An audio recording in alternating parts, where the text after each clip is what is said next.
বাবা, তুমি আবার এই ভাঙা রিক্সাটা নিয়ে বের হচ্ছ? তোমার বয়স হয়েছে, এই ভাঙা রিক্সা চালাতে তো তোমার অনেক কষ্ট হয়। কি করবো বল, আর তো কোনো উপায় নেই। রিক্সাটা যে ঠিক করাবো সেই টাকাও নেই। আচ্ছা, আজ না হয় কাজে যাও, কিন্তু কাল আমি তোমাকে রিক্সা ঠিক না করে বের হতে দেবো না। ঠিক আছে, আজ টাকা পেয়ে রিক্সাটা ঠিক করতে দিয়ে আসবো। মিতুর বাবা রিক্সা নিয়ে বেরিয়ে পড়লো আর রাস্তায় যাত্রী খুঁজতে লাগলো। একজন যাত্রীকে দাঁড়িয়ে থাকতে দেখে সে ডাক দিল। কোথায় যাবেন ভাই? ওরকতি বাজার। কিন্তু তোমার রিক্সার যে অবস্থা, যেতে তো অনেক দেরি হবে মনে হচ্ছে। না না, দেরি হবে না, আপনি আমার রিক্সা উঠে বসুন, আমি দ্রুত রিক্সা চালিয়ে আপনাকে বাজারে নিয়ে যাবো। ঠিক আছে চলো, ভাড়া কিন্তু আমি 10 টাকা বেশি দেবো না, জেনে রেখো। ঠিক আছে, উঠুন।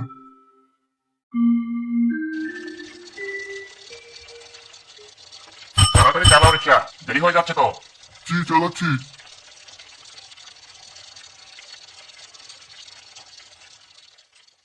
এই দেখো, তোমার এই বাঙালির সাথে আস্তে আস্তে আমার 10 মিনিট দেরি হয়ে গেল। রাখো তোমার টাকা, তোমাকে আরো কম টাকা দেওয়া উচিত ছিল আমার।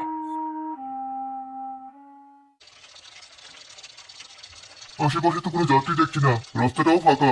এক কাজ করি, রিক্সাটাকে ঘুরিয়ে ওদিকে নিয়ে যাই, দেখি কোনো যাত্রী পাওয়া যায় কিনা। এখন কোথায় যাবেন? আমার আবার অফিসে যেতে হবে একটু, গাড়িটা ঘুরিয়ে আমার অফিসে নিয়ে যাও। জি মালিক, যাচ্ছি। আরে, সামনের ওই রিক্সাটা আবার কোথা থেকে আসলো? গাড়ি ব্রেক করো। দেরি হয়ে গেছে স্যার, এখন আমার আর কিছু করার নেই। দেখি গাড়িটা ঘুরিয়ে রিক্সাটাকে কোনোভাবে বাঁচাতে পারি কিনা। ও, যা, রিক্সাটাকে তো অবশেষে মেরেই দিলি। দেখো গিয়ে বেঁচে আছে কিনা। আপনি ঠিক আছেন? কিছু হয়নি তো আপনার? আমি ঠিক আছি, কিন্তু আমার রিক্সাটা আগে থেকে ভাঙা ছিল, এখন আরো ভেঙে গেল। আমি কিভাবে কি করবো? আপনি দাঁড়ান, স্যারকে বললে তিনি অবশ্যই আপনাকে ক্ষতিপূরণ দিবেন। আমি এখনই আসছি। কি ব্যাপার, সব ঠিকঠাক আছে তো? লোকটা ঠিক আছে, পায়ে একটু ব্যথা পেয়েছে শুধু, কিন্তু ওর রিক্সাটা ভেঙে গেছে, ওটা আবার ঠিক করাতে নিয়ে যেতে হবে। কিন্তু আমার হাতে তো এখন সময় কম। এক কাজ করো, এই টাকাগুলো ওই লোককে দিয়ে এসো। এত টাকা? হ্যাঁ, এখন আমি আর কোনো ভেজাল চাই না। টাকা দিয়ে ব্যাপারটা এখানেই মিটমাট করে অফিসে চলো। জি স্যার, আমি এখনই আসছি।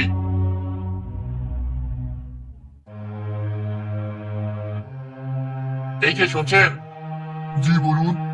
এই টাকাগুলো নিয়ে আপনার রিক্সাটা ঠিক করে নেবেন। আমাদের একটু তাড়া আছে, তাই আমরা আর কোনো ঝামেলা চাই না। আশেপাশে মানুষজন নেই, এটাই সুযোগ। কিন্তু এত টাকা কেন? আমার রিক্সা ঠিক করাতে তো এত টাকা লাগবে না। আরে রাখুন, আমি চলি। এত টাকা একসাথে আমি এর আগে কখনো দেখিনি। বাড়ি ফিরে যাই।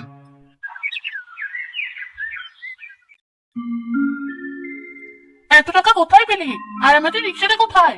ঠিক করতে দিয়ে এসেছি, কিন্তু রিক্সাটা ঠিক করার পরেও তো অনেকগুলো টাকা বেঁচে যাবে। এত টাকা দিয়ে কি করবো আমরা?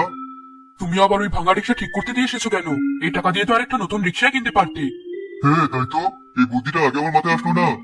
দাদা, রাস্তাঘাটে এখন অনেক অটো রিক্সা দেখা যায়, তুমি একটা অটো রিক্সা কিনে নাও।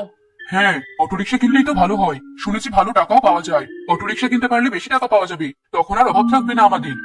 কিন্তু ওগুলোর দাম তো আরো বেশি। এই টাকার সাথে আরো কিছু টাকা যোগ করতে হবে অটো রিক্সা কিনতে চাইলে। বাবা, তুমি একটু অপেক্ষা করো, আমি আসছি।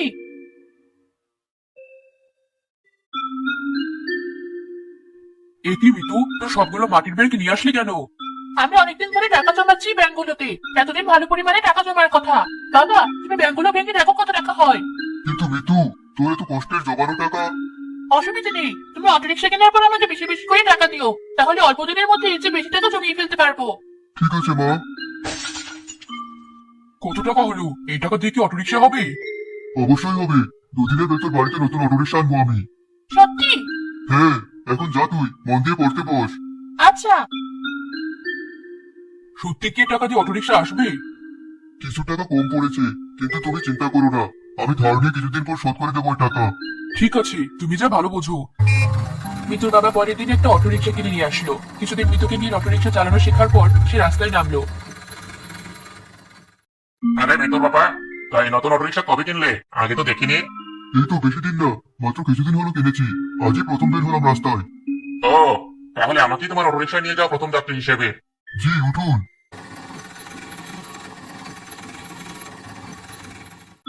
বাবা, তুমি চলে এসেছো, আমরা তোমার জন্য অপেক্ষা করছিলাম। আজ সারাদিন কেমন ভাড়া পেলে অটো চালিয়ে? কোনো সমস্যা হয়নি তো? না, এই অল্প সময় বেশ ভালো টাকা পেয়েছি। এই নাও বাজার, ভেতরে বড় মাছও আছে। কতদিন পর বড় মাছ খাবো। এই বাড়িতেই নতুন অটো রিক্সাটা এসেছে, তবে সেজে খুঁজে একদিন অটোটা চুরি করবো। কিছুদিন পর চোট এসে বাড়িতে গেল অটো রিক্সা চুরি করার জন্য। বাইরে শব্দ পেয়ে মিতুর মায়ের ঘুম ভেঙে গেল। মিতুর বাবা, দেখো তো বাইরে কিসের শব্দ হলো? কোনো চোর ডাকাত এলো না তো? চোর ডাকাত কোথেকে আসবে? কোনো বেড়া টেরার হবে হয়তো। তুমি ঘুমাও। বাইরে অত দামি একটা অটো রিক্সা রেখেছো, একবার গিয়ে একটু দেখে এসো। ঠিক আছে, যাচ্ছি। এটি দরজা খুললো কি আবার? চোর চোর এসেছে আমাদের বাড়িতে। ছাড়ো আমার অটো রিক্সা। ধরেছি তোমার হাত, পালাতে দেবো না। ছাড়া আমার হাত। নিচে একটা লাঠি পড়ে আছে, এটা দিয়ে এবারে মাথা ফাটিয়ে দিই। আহ! কি হলো? চোর কোথায়? তোমার মাথা দিয়ে রক্ত পড়ছে কেন? চোরটা পালিয়েছে, তোমরা আমাকে ধরো। ওনার মাথায় বেশ জোরে আঘাত লেগেছে। এখন কমপক্ষে 1 মাস বিশ্রামের দরকার। কোনো গাড়ি চালানো যাবে না। কিন্তু আমি গাড়ি না চালালে কে চালাবে? আমি চালাবো। তুই মেয়ে হয়ে গাড়ি চালাবি? আমি তো তোমার থেকেও ভালো গাড়ি চালাতে পারি, আমার কোনো সমস্যা হবে না। কালো পাওনাদাররা বাড়িতে এসেছিল টাকা নেওয়ার জন্য, আমি সবই জানি। আর মাত্র কয়েকটা দিন গাড়ি চালালেই আমি ওদের পাওনাটা শোধ করে দিতে পারতাম। চিন্তা করো না, তুমি বিশ্রাম নাও, আমি সব সামলে নেব।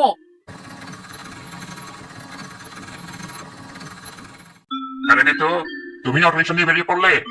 হ্যাঁ চাচা, কি আর করবো বলুন, বাবা অসুস্থ। ঠিক আছে, যাও তবে। আপনি কোথায় যাবেন? আসুন আপনাকে নামিয়ে দিয়ে আসি। না মেয়ে মানুষ কেমন গাড়ি চালাও কে জানে। আমি নিজের জীবনে ঝুঁকি নিতে চাই না। গাড়িতে উঠুন চাচা, কোনো টাকা দিতে হবে না। একদিন না হয় আমার গাড়িতে একটু উঠেই দেখলেন মেয়েরা কেমন গাড়ি চালায়। ঠিক আছে, এত করে যখন বলছো।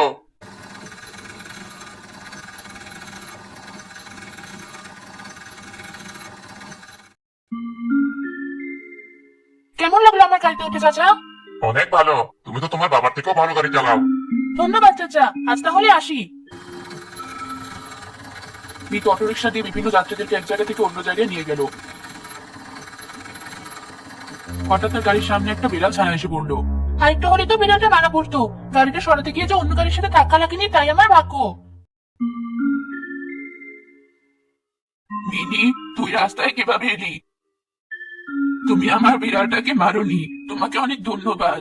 এ আর এমন কি? আমার আরেকটা উপকার করবে তুমি? কি উপকার? আমার কাছে কোনো টাকা পয়সা নেই, আমাকে একটু আমার বাড়িতে রেখে আসবে। বেশি দূরে না আমার বাড়ি। জি অবশ্যই, উঠুন আপনি। আজ আমার গাড়ির বেশিরভাগই মেয়ে যাত্রী ছিল, ছেলেরা শুধু অবাকে তাকিয়েছিল। তুমি অনেক ভালো মেয়ে, তোমার পরিবারের জন্য অনেক কষ্ট করছো। আপনি কিভাবে জানলেন? থামাও গাড়ি, আমার বাড়ি এসে পড়েছি। কিন্তু এখানে তো কোনো বাড়িঘর দেখছি না। আমার সাথে চলো, তোমাকে আমার বাড়ি নিয়ে যাই। আমার মেয়ের জীবন বাঁচিয়েছো তুমি। কিন্তু আমার অটো রিক্সা? কিছুই হবে না তোমার অটো রিক্সার, এখন চলো আমার সাথে।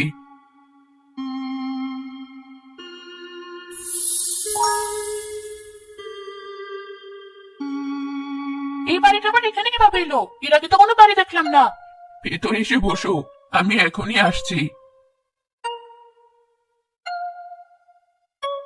বাড়িটা তো বেশ সুন্দর। পরিমাকে একাই থাকে এখানে?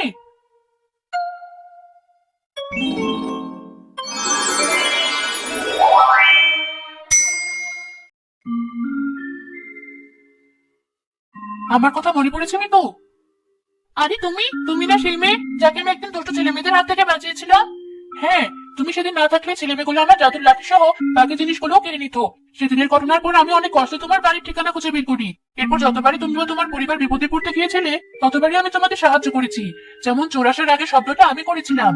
আমার ছোট কর্তব্যটুকুই আমি পালন করেছিলাম শুধু, আর তার প্রতিদিন তুমি এখনো আমায় দিয়ে যাচ্ছ।